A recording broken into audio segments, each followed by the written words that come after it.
50 gram புளி, 2 சின்ன size தக்காளி, பூண்டு ஒரு 50 கிராம் பூண்டு உரித்து எடுத்துக்கிட்டேன். மிளகு ஜீரகம் வந்து எடுத்துக்கலாம். இப்போ 2 டேபிள் ஸ்பூன் வந்து மிளகு, 1.5 ஸ்பூன் வந்து சீரகம் எடுத்துருக்கேன். இந்த மூணுத்தையும் நல்லா நைஸாக அரைச்சி எடுத்துகிட்டு வந்துடுவோம். பூண்டு, மிளகு, சீரகம். புளியை கரைச்சி எடுத்துகிட்டு வந்துட்டேன். இதில் வந்து கொஞ்சமாக மஞ்சள் பொடி போட்டுக்கலாம். மஞ்சள் பொடி ஒரு 1/4 ஸ்பூன் போட்டிருக்கேன். மிளகா பொடி வந்து ஒரு 2 ஸ்பூன் போட்டிருக்கேன். நார்மல் குழம்பு மாதிரி இது போடக்கூடாது, மிளகு சீரகம் சேர்க்கறதுனால கம்மியாக போட்டிருக்கேன் மிளகா பொடி. தேவையான அளவு உப்பு போட்டுக்கலாம். நான் கல் உப்பு தான் சேர்க்குறேன். இந்த கரைச்சி ஓரமாக வச்சுருவோம். மிளகு ஜீரகம் பூண்டு அரைச்சி எடுத்தாச்சு.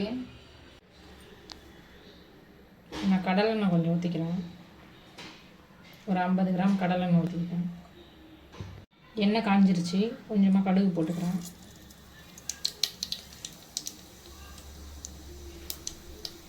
வெந்தயம் கொஞ்சம் வெந்தயம் ஒரு 4-5 வெந்தயம் போட்டுக்கிறேன்.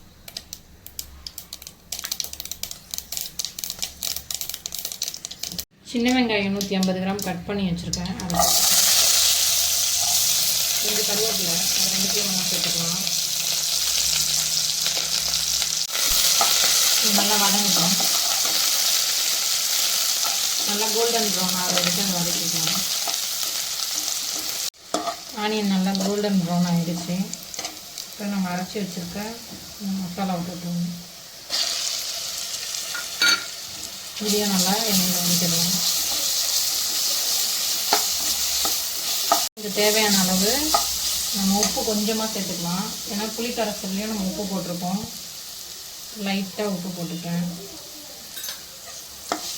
நல்லா இது வதங்கட்டும். ஒரு 2 நிமிஷம் வதங்கினா போதும்.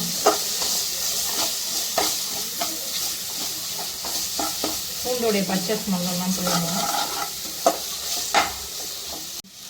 பூண்டோடைய பச்சை ஸ்மெல்லாம் போயிடுச்சு. கட் பண்ணி வச்ச தக்காளி போட்டுருவோம்.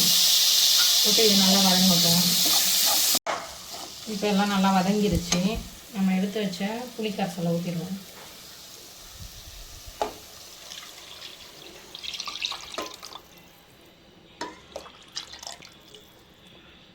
வந்து குழம்பு நல்லா கொதிக்கணும். இந்த மீன் குழம்பு வந்து கொஞ்சம் தண்ணியாக தான் இருக்கணும்.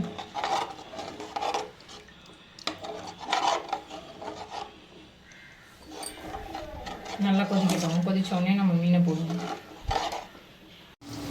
1/2 கிலோ காரப்பொடி மீன் எடுத்து வச்சுருக்கேன். நான் நல்லா க்ளீன் பண்ணியாச்சு. இப்போ குழம்பு நல்லா கொதிச்சிருச்சு. மீனை போட்டுருவோம்.